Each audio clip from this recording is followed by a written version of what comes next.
I'm delighted that you're joining us again on Zoom for our seventh business briefing. The purpose of these briefings are to help local businesses, nonprofits, and the arts organizations navigate through our new economic reality.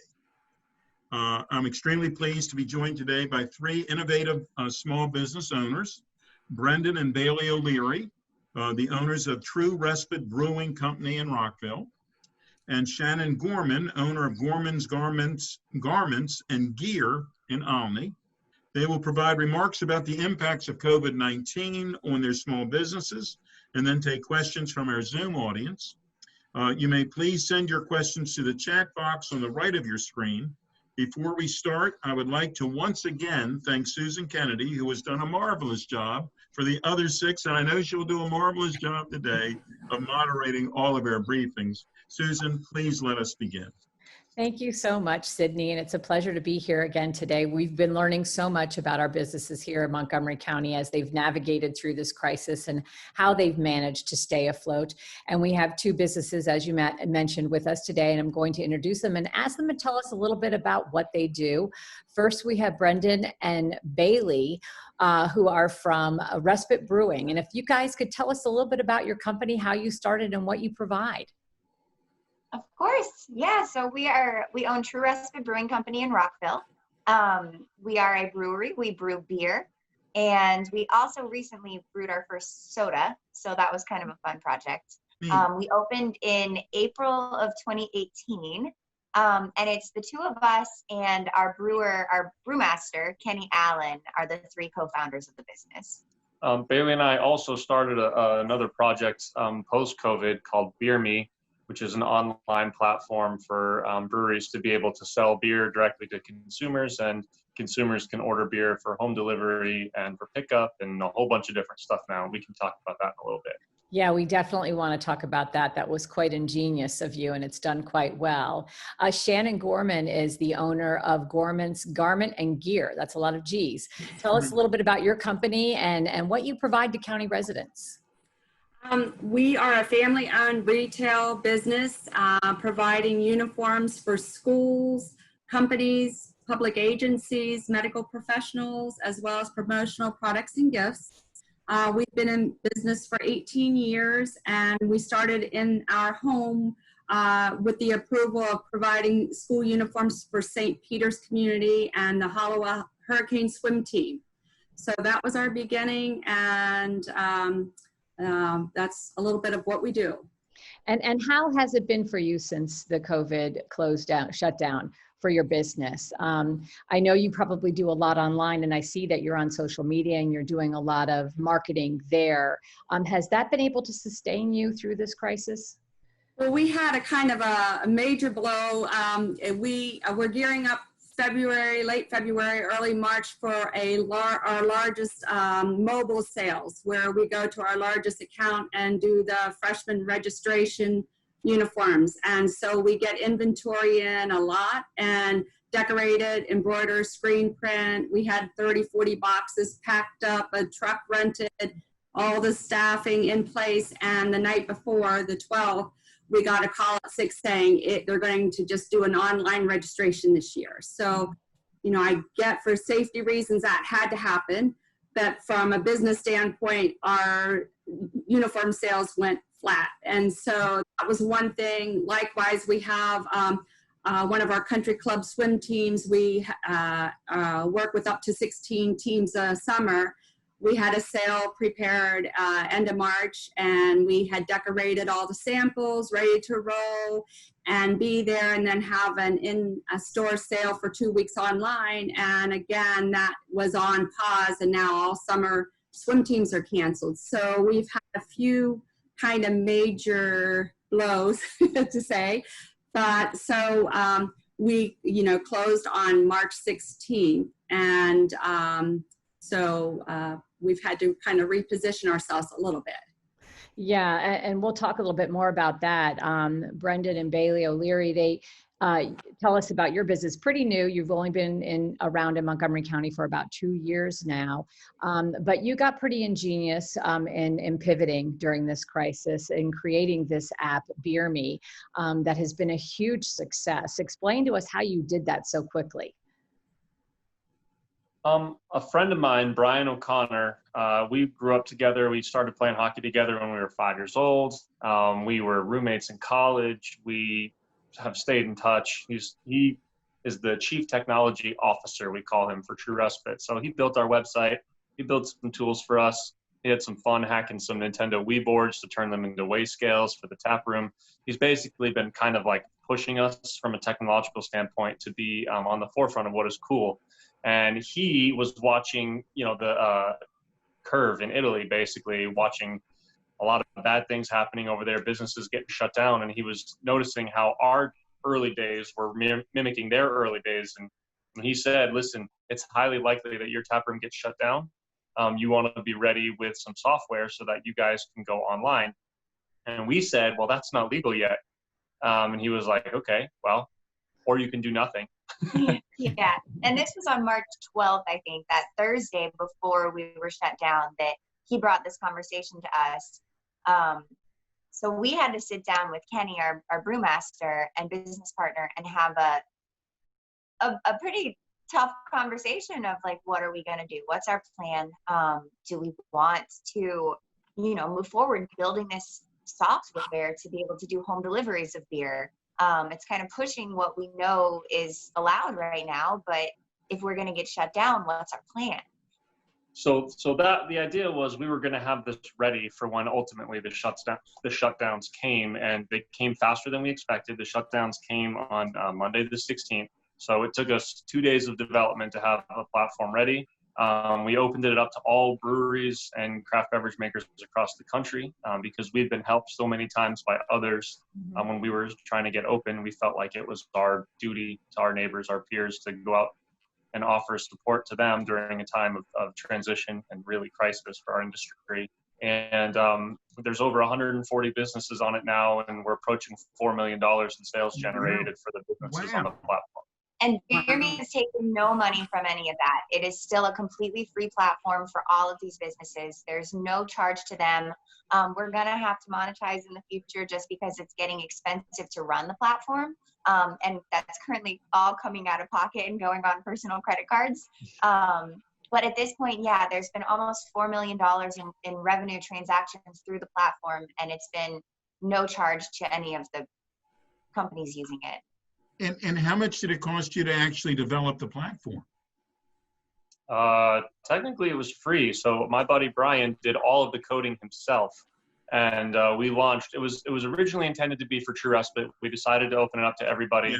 We made a post on Facebook in a professionals group we have, and there were probably 100 businesses interested in signing up the same day, and he hadn't even coded a process for signing up yet. So there was no way for us to onboard everyone all at once, and it it just has been crazy ever since then. So yeah, we kind of jumped the gun releasing it before we were completely ready because we were just so excited and we saw how it was working for us and we wanted to let everyone else use it. But we learned quickly that it might have been a little premature. But we figured it all out. Everyone who wanted to get onboarded got onboarded, and it's been. When you were saying that it's generated $4 million in sales, I guess. And I thought, this is something that we're going to hear on Shark Tank at some point. But if you're not generating any profit, I don't know that Shark Tank is going to be that interested in your discussion. They're not in it for the nicety. They're in it for the profit of it. But first off, let me just say to both of you again, thank you for being here. But I looked at on your websites. I did not know of either one of you prior. I'd heard of True Respite. I did not. I'm being truthful here. I had not heard of Gorman's at that point. I certainly have heard of you now. And your websites are very, very good and very informative. And certainly. It's what we need to do. When you were saying that your platform for that you're helping out with the industry with, that right away the first expression I thought of is necessity really is the mother of invention, and that's what you've done. I mean, you certainly had to pivot in a quick way. And obviously the True Respite has their own equipment on site and whatnot. Does Gorman have your own equipment, or is We everything do. jobbed out? Yes, we do embroidery on the premises. Yes. Wow.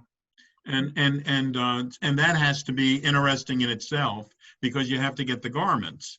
And Right. has there been a problem with suppliers getting garments during this time? There has not been. Some of it's been delayed. We've had packages waiting at UPS like a week before they showed up out of New Jersey, New York. That was a problem. So then I thought, well, I'll order from Pennsylvania, Chicago.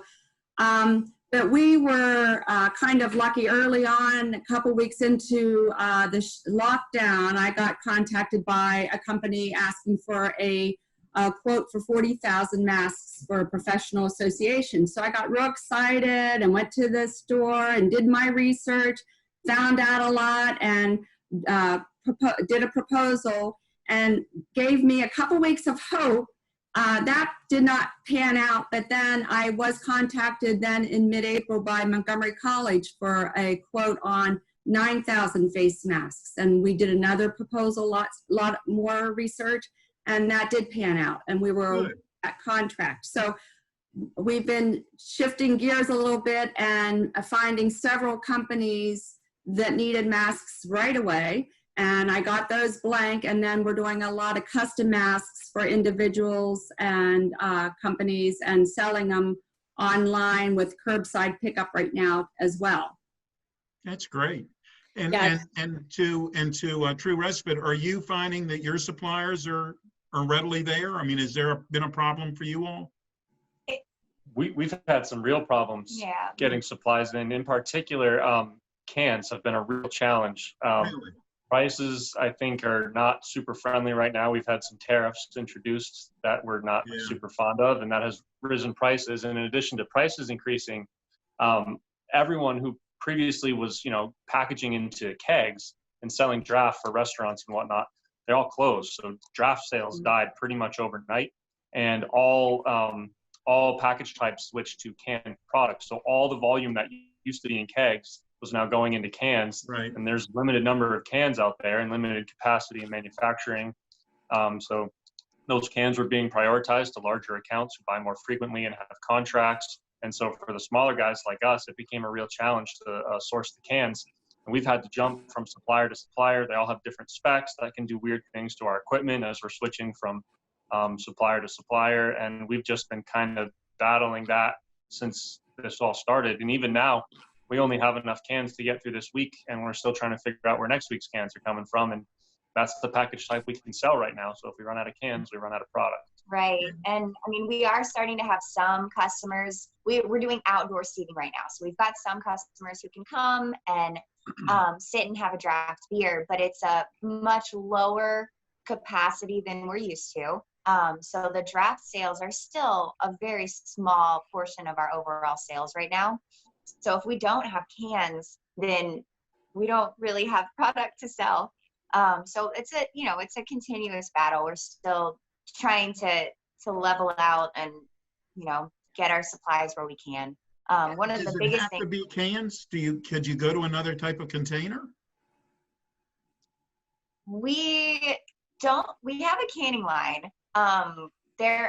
I wonder, bottles are probably a little easier to get, but we don't have a bottling line. Right. So we don't have the equipment to package into other container types. We can do crowlers, which are like big 32-ounce can, but we've seen them one at a time by hand. So we have no means of getting the volumes out that are required to sustain our demand and the revenue that we need to pay our bills. Yeah, there was one day we do a thing every month that has a fifth Tuesday. When our tap room's open, we do a $3 beer special.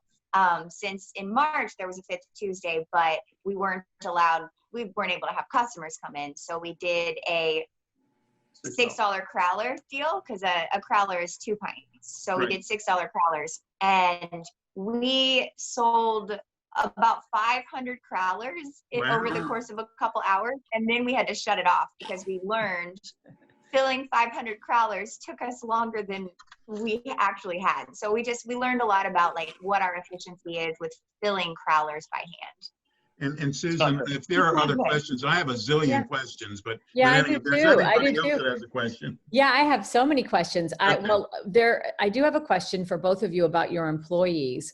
You obviously both have staff that you support through your business. Tell us a little bit about how that's been for you. Have you had to lay people off? Did you receive any assistance from the county or the state to sort of help you keep them on board while this has been going on? Shannon, I'll go to you first. Well, unfortunately, we have 12, everyone's part-time, so I don't have any full-time staff. My embroiderer has been able to do contract work from home, which has been helpful. And it's pretty much been, I'm going in daily and doing everything that I can and what I can. We have applied for PPP or tried to, but that has closed and reopened and closed. But my understanding it is that it is still available until June 30th, and we're still hopeful that that might come through in some form. Mm-hmm. Mm-hmm. No grants from the county. We actually were very fortunate. We were received the PHEG that has helped so that we were able to pay some of our bills, some of our rent, and not dip too deep into our personal savings. So that's been a really helpful blessing for us. That's good to hear. We're happy to hear that. How about you, Mr. and Mrs. O'Leary? We received a state grant, the emergency grant, when it first opened. I had applied for that before Governor Hogan was finished speaking. We saw the writing on the wall and got all over that. We did receive that, and then we received PPP and EIDL assistance as well. So those are national programs, PPP for labor and EIDL for working capital. And that helped a ton. When we first, on March 16th, when Governor Hogan shut down bars and restaurants, we had a call. We had already actually scheduled a call with our team at noon that day. So of course, Governor Hogan talked at 11, and then we had our team meeting at noon, and we sent everyone the information for unemployment and said, you know, we're not open. Like, we don't have any work for anyone to do. Our, 65% of our customers are bars and restaurants, so they're shut down too. So, we told everyone, apply for unemployment. We don't know what's happening. We're basically going to have to furlough everyone. Then we set up Beer Me. We went live with home deliveries. And after that first week, Brendan and I pretty much did everything ourselves.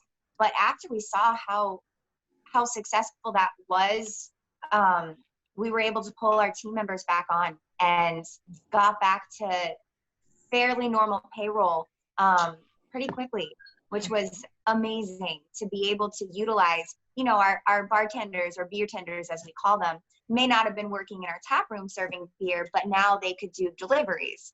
And they were delivering beer to people's homes. And so the work was different, but it was still work, which was amazing to be able to get people back. And talk about the sodas. You said you've done some sodas. Yeah, we did. So Kenny, our brewer, he used to work at Old Dominion Brewing Company, and he brewed their root beer for years. And so he has had these ideas for sodas. We've done small batch sodas in the past, like kind of crazy flavors, but we did our first packaged soda recently. It was a cream soda.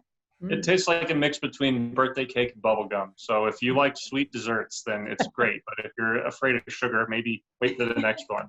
And I'm assuming it was not a diet soda. Is that what you're telling us? This is not a diet soda. No, this is a dessert soda. Very fun.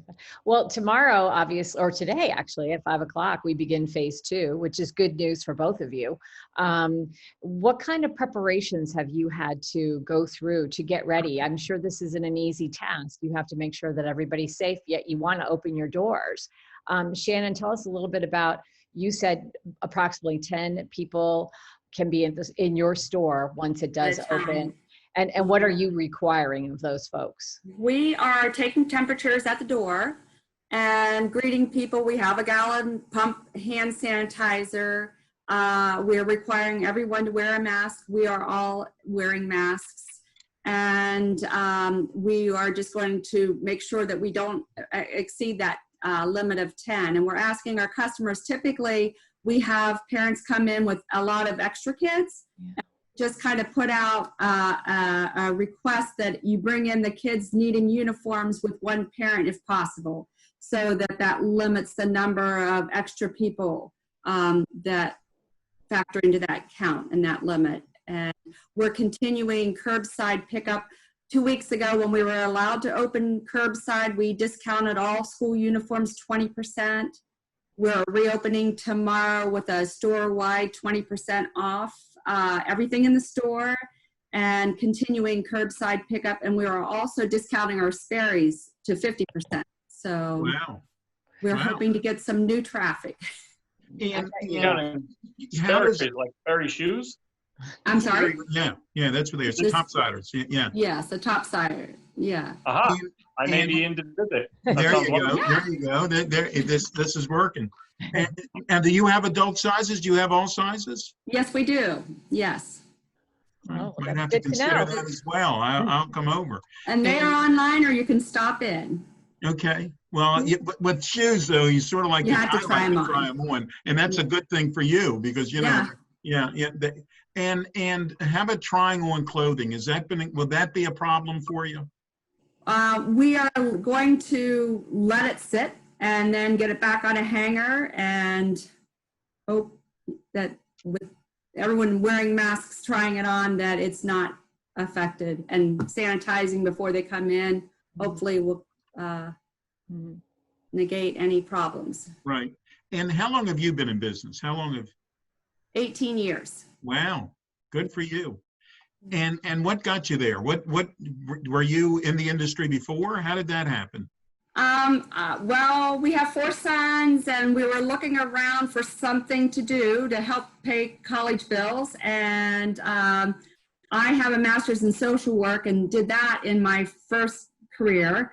And I wanted to start a business. We went to a franchise fair downtown DC. We visited Anaconda Sports because our friend's the vice president there at the time, and looked at all that they had. And we went out to dinner, and our friend saying, just get an embroidery machine and put it in your Sure. Yeah. It's the second bottle of wine, and the guys are We get outside. I said, I don't even like to sew. That will never, ever happen. I don't want to be the embroidery lady. Well, meanwhile, 2 years later, everyone at the grocery store is going, there's the embroidery lady. So I didn't like the production side as much as the business side, but I find I love my work. It's a mile from my home, and I'm doing production, design, all parts of it, and I really enjoy it. I love it. You know, years ago, I went to that franchise show too, a couple times, just to see what others were doing. Not that I was interested in paying somebody else for a franchise, but right. It was always interesting, the thoughts that someone had that they could get somebody to pay them, you know. Yeah, well, we did look at Embroid Me, like a year we were able to go and visit like 20 shops and call a lot of people. So we were able to do a lot of research to decide, this is what we want to do. We're going to do it on our own. Right. And what to the O'Learys, what actually brought you here? You said that your college roommate or your college friend and whatnot were there, but why did you decide that this would be a line of work for you? That is a long, complicated question. Yeah, where do we start with that? We only have 7 minutes, so you can't be that long. Right. Home brewing. We'll start there. It started with home brewing. I was a chemical engineer who was at an internship. I had no homework or tests and a little extra money because I was getting paid. And I was up in Richmond, Virginia, and we were both in college in Atlanta at Georgia Tech. So I didn't know anybody. And I was like, what the heck do I do with a little extra time and money? And I decided to buy some homebrewing equipment. As a chemical engineer at Georgia Tech, it became very clear very quickly that a lot of homebrewing were chemical engineering processes that could be scaled. And it just clicked for me. I got her involved when we started dating a couple years after that, and she fell in love with the communal side of beer. We can talk about that. Yeah, so we graduated college, went to work. I'm an environmental engineer, so was working in the engineering field as well. And we found home brewing to be a nice creative escape on the weekend. It's still, you've got the science, you've got the fermentation, the microbiology, the chemical processes, but it's also creative. You get to create recipes and figure out different flavor combinations. So we found that to be a really nice hobby. And then in 2012, we moved to Denver, Colorado. We both started jobs out there and absolutely fell in love with beer culture. The whole industry is so welcoming and friendly and communal. And we had a brewery that we could see from our master bedroom window. And we would look out the window and see like, oh, what food truck do they have today? Should we go over there?